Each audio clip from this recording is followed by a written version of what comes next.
रीवा में आबकारी ठेके लेने में नकली और फर्जी बैंक गारंटी लगाई गई थी। It's proved on papers now. ये सिर्फ रीवा में होता है कि पूरे मध्य ये प्रदेश में होता पूरे मध्य प्रदेश में। तो इसमें सीधा दिखता है कि the CM himself is involve in giving him a tender. Chief minister के भाई हैं, आप बोल रहे हो कि वो पहले से ही आबकारी का काम कर रहे हैं, कॉन्ट्रैक्टर हैं, बड़े कॉन्ट्रैक्टर हैं। सिर्फ चीफ मिनिस्टर बन जाने से उनके ऊपर ये आरोप लगाना कहाँ तक? हमारे 4 बहुत बड़े राष्ट्रीय स्तर के नेता जेलों में हैं, वो केवल आरोपों के और बयानों के आधार पर। और ये फैक्ट बहुत इंपॉर्टेंट है मुझे बताना कि सीएम साहब के बड़े भाई नारायण यादव जी लिकर का बिजनेस काफ़ी समय से करते आ रहे हैं। This not that he has just entered. 8-10 साल से वो शराब का व्यवसाय करते हैं, उज्जैन जिले में करते हैं। नारायण यादव जी की फर्म थी, वहाँ काम कर रही थी, उसने बाद में पूरे जिले का ठेका ले लिया। तो गवर्नमेंट ने तो ट्राई किया, गवर्नमेंट ने बोला, उनके पास वो बोल रहे हैं कि आए नहीं, हमारे पास 75% का क्राइटेरिया मीट नहीं हुआ, इसलिए they had to go to the option 2। Evidential है कि गवर्नमेंट ने इस टेंडर में सेकंड कॉल भी बर्दाश्त नहीं किया। नमस्कार, आज हम बात करेंगे अमित सिंह से, जो आप पार्टी के रीवा लोकसभा सीट के इंचार्ज हैं और काफ़ी सालों से रीवा की पॉलिटिक्स में अपनी भूमिका निभा रहे हैं। इन्होंने अभी एक प्रेस कॉन्फ्रेंस करी है जिसमें इन्होंने सीधा आरोप मध्य प्रदेश के एक्साइज कमिश्नर पर और मध्य प्रदेश के चीफ मिनिस्टर पर, उनके भाई को उज्जैन का आबकारी का कंपोजिट कॉन्ट्रैक्ट दिलवाने के लिए नियमों में कुछ परिवर्तन किया गया है, इसके बारे में रेफरेंस दिया इन्होंने एक्साइज कमिश्नर के सर्कुलर का, जो फरवरी महीने का था। आगे अब समझते हैं इनसे कि क्या इशू है और किस तरह से वो ऐसा कह रहे हैं कि ये मामला कितना गंभीर है। फैक्ट्स को उजागर किया है कि आबकारी नीति में दिल्ली सरकार, आम आदमी पार्टी सरकार के ऊपर बहुत सारे आरोप लगे। हमारे 4 बहुत बड़े राष्ट्रीय स्तर के नेता जेलों में हैं, वो केवल आरोपों के और बयानों के आधार पर। हमने कहा कि हमने ये फैक्ट मध्य प्रदेश से उजागर किया है। सिमिलर ऑफेंस मध्य प्रदेश में हुआ है जैसे आरोप आम आदमी पार्टी पर लगे थे। मध्य प्रदेश सरकार ने अपनी आबकारी नीति को बदला और उस नीति को बदल करके किसी विशेष कंपनी को बेनिफिट दिया, जो विशेष company happens to be elder brother of the CM. और ये फैक्ट बहुत इंपॉर्टेंट है मुझे बताना कि सीएम साहब के बड़े भाई नारायण यादव जी लिकर का बिजनेस काफ़ी समय से करते आ रहे हैं। This not that he has just entered. 8-10 साल से वो शराब का व्यवसाय करते हैं, उज्जैन जिले में करते हैं। तो उज्जैन जिला इसलिए विशेष है कि पॉलिसी बदली गई है और बेनिफिशियरी सीएम के भाई। तो हमें डाउट हुआ था, हम थोड़ा अंदर गए, पॉलिसी को बदल करके सिंगल टेंडर नारायण यादव जी को दे दिया गया। ये हमारा मैटर। इसमें हम मानते हैं कि ये बिना आबकारी मंत्री के संकल्प के और बिना सीएम के कमिटमेंट के संभव नहीं। बहुत व्यवहारिक बात है, इसको समझाने में मुझे बिल्कुल समय नहीं लगेगा कि कोई भी व्यापारी किसी भी ज़िले में, खासकर शराब का धंधा, बिना गवर्नमेंट के गुडविल के नहीं कर सकता है। ये फैक्ट कोर्ट भी शायद मान लेगा जब कहेंगे। कोई व्यापारी सत्ता से विरोध करके व्यापार नहीं कर सकता, ये स्थापित फैक्ट है। तो इसमें सीधा दिखता है कि the CM himself is involve in giving him a tender. Chief minister के भाई हैं, आप बोल रहे हो कि वो पहले से ही आबकारी का काम कर रहे हैं, कॉन्ट्रैक्टर हैं, बड़े कॉन्ट्रैक्टर हैं। सिर्फ चीफ मिनिस्टर बन जाने से उनके ऊपर ये आरोप लगाना कहाँ तक वाजिब है? नारायण यादव जी के 3 व्यवसाय हैं जो सीएम साहब के सगे बड़े भाई हैं। एक व्यवसाय है आबकारी, दूसरा है बालू सैंड, तीसरा है ज़मीन की खरीदी और बेची, जिसको हम लोग आदर्श रूप से रियल एस्टेट का बिजनेस करते हैं। ये तीनों व्यवसाय की तासीर समझिए। क्या ये तीनों व्यवसाय शासन की पकड़ के बगैर और हाई एचलियंस ऑफ गवर्नमेंट के सपोर्ट के बगैर कोई कर सकता है क्या? मसल पावर का उपयोग होता है, रियल एस्टेट में विवादित संपत्तियों का सौदा इन्वॉल्व होता है। जब तक पुलिस प्रशासन या स्थानीय प्रशासन अप टू कलेक्टर आपका सहयोग नहीं करेगा, आप नहीं कर सकते। आप बालू का धंधा भी नहीं कर सकते हो और गवर्नमेंट की गुडविल नहीं है।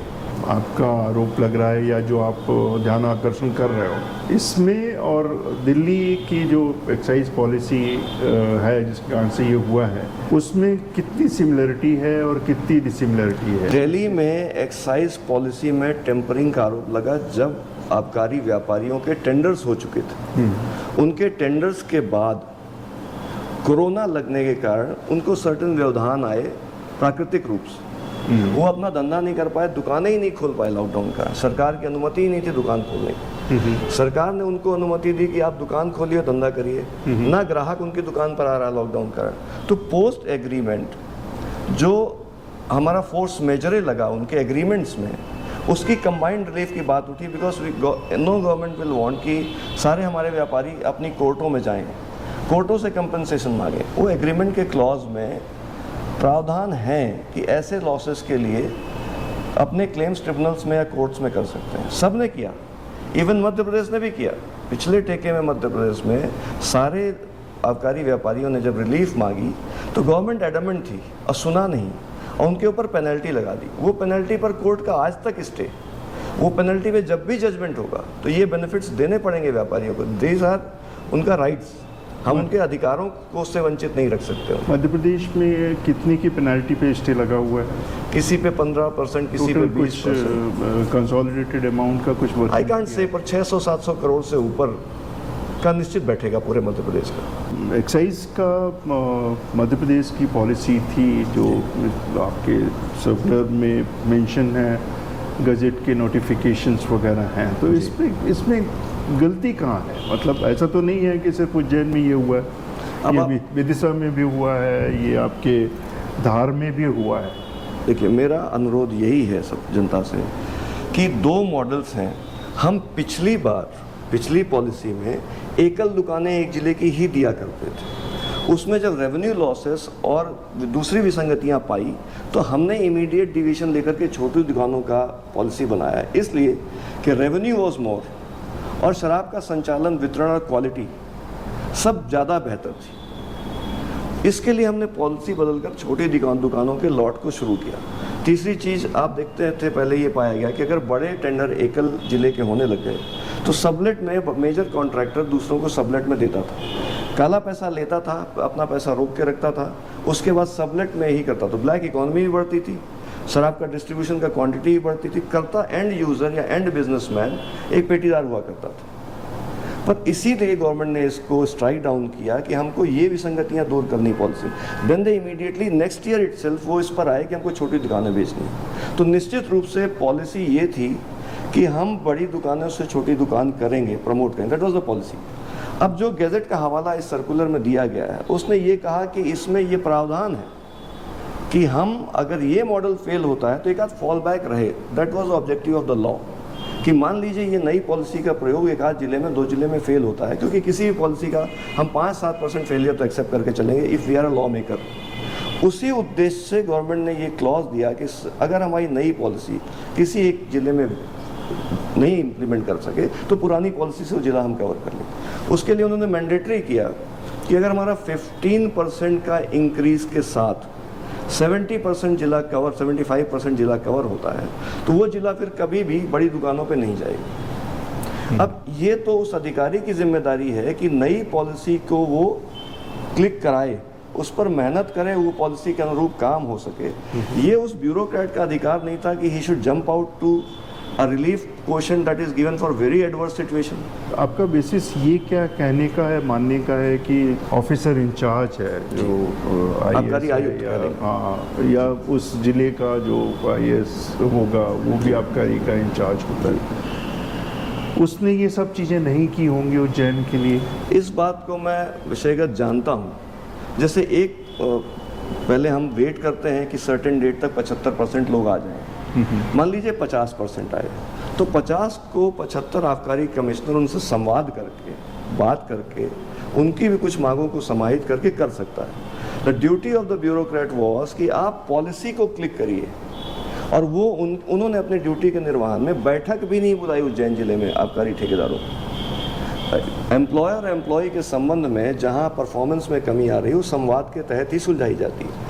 तो दिस इज़ वेरी क्लियर कि उन कमिश्नर साहब ने ये जहमत नहीं उठाई कि संविदाकारों को बिठा करके उनकी समस्याओं को समझ करके उनको मोटिवेट करते कि आप 75 से ऊपर। इसका एक उदाहरण भी मैं देना चाहता हूँ। नारायण यादव जी की फर्म थी, वहाँ काम कर रही थी, उसने बाद में पूरे जिले का ठेका ले लिया, पर 75% क्राइटेरिया को पूरा करने के लिए अपनी दुकान का भी 15% रेज करके नहीं दिया।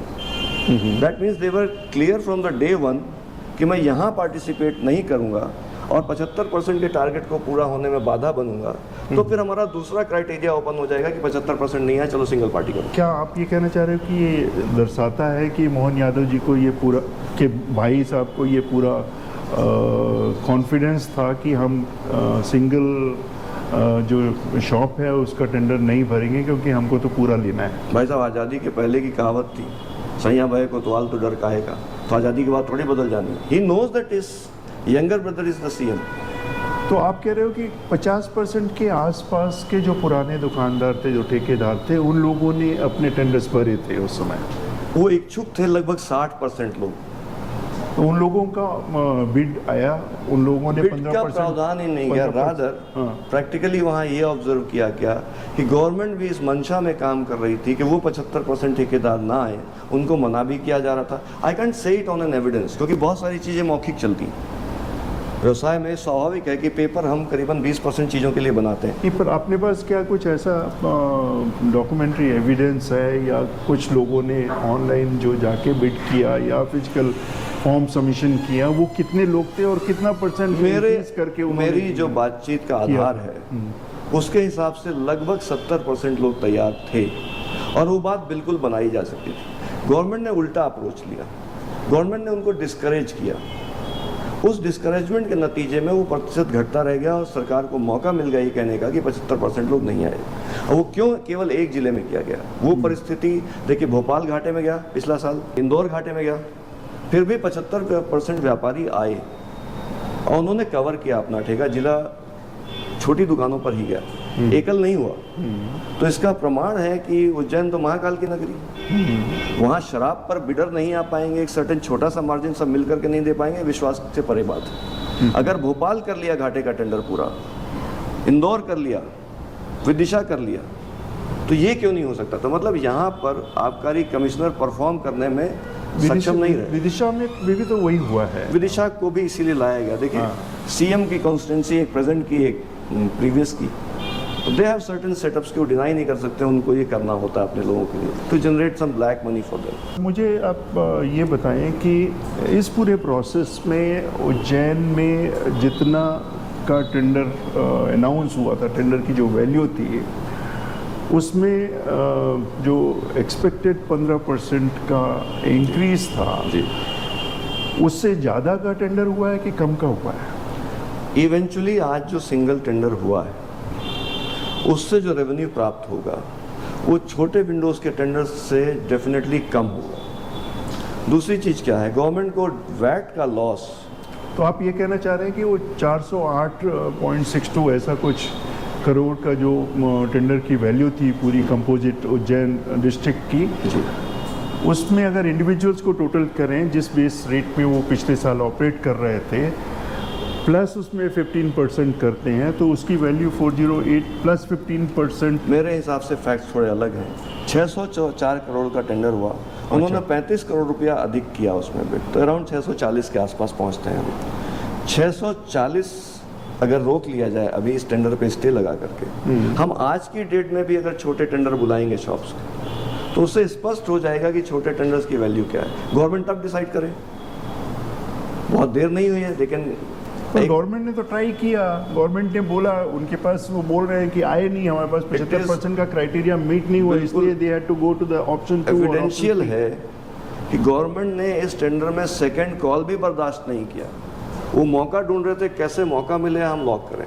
सेकंड टेंडर का ऑप्शन है। मैं तो अखबारों में 19th कॉल 20th कॉल तक मामले देखता हूँ, और हर डिपार्टमेंट की टेंडर पॉलिसी एक ही होती है। सेंट्रल टीम है टेंडर्स के लिए, टेंडर्स.in एक ही वेबसाइट है जिसमें सारे टेंडर 19-20 कॉल के टेंडर दिख जाएंगे। क्यों आबकारी कमिश्नर ने दूसरी कॉल या तीसरी कॉल पसंद ही नहीं की? He was not wanting to encourage competition. ये दिखता है कागज से, एविडेंशियली ये दिखता है। का कहना ये है कि इस इंटेंट के साथ ही उसको शुरू से मैनेज किया गया, जी। जिससे लोग सिंगल शॉप का कॉन्ट्रैक्ट में पार्टिसिपेट ना करें और इसको जी। कंपोजिट किया जाए, पूरे डिस्ट्रिक्ट का कॉन्ट्रैक्ट किसी एक को दिया जाए। जी। अब अल्टीमेटली यादव जी जब पूरा उज्जैन डिस्ट्रिक्ट पा गए हैं, जी। तो अल्टीमेटली उनकी जो उनका जो डिस्ट्रीब्यूशन होगा, ये क्या उन्हीं दुकानदारों को करेंगे कि पेटी कॉन्ट्रैक्टर्स होते हैं या छोटे जो कॉन्ट्रैक्टर्स होते हैं उनको वो दे देते हैं, बड़े वाले जो कंपोजिट कॉन्ट्रैक्टर होते हैं? तो ऐसा ही किया है उन्होंने कि कल अपनी शॉप्स उन्होंने खोली हैं? अगर उनके पास उस तरह की पूंजी होगी तो निश्चित रूप से वो सारी दुकानें रिटेन करना चाहेंगे, पर रिटेन करना और एग्जीक्यूट करना दो अलग अलग चीज़ें। बहुत बड़ा नेटवर्क लगता है इस डिस्ट्रीब्यूशन चैनल को, बहुत सारा ऑन पेपर होता है, बहुत सारा ऑफ पेपर होता है। तो ऑफ पेपर नेटवर्क और ऑन पेपर नेटवर्क दोनों बनाने में बड़ी ताकत, बड़ी समय, बड़ी रिसोर्सेस लगते हैं। ये ऑर्गेनाइज सेक्टर नहीं है, गवर्नमेंट का होते हुए भी ये सेक्टर अनऑर्गेनाइज है। तो संभावना यही है कि दोबारा उनको अन्य पार्टियों की मदद लेनी पड़ेगी काम को करने के लिए। आपको ऐसा लगता है कि इतना बड़ा टेंडर है, इसमें बैंक गारंटी वाले जो मामले पहले समझ में आए थे दूसरे कॉन्ट्रैक्ट्स में, ऐसा भी कुछ हो सकता है क्या? उसके बारे में कोई रीवा जानकारी में है आपके पास? आबकारी ठेके लेने में नकली और फर्जी बैंक गारंटी लगाई गई थी।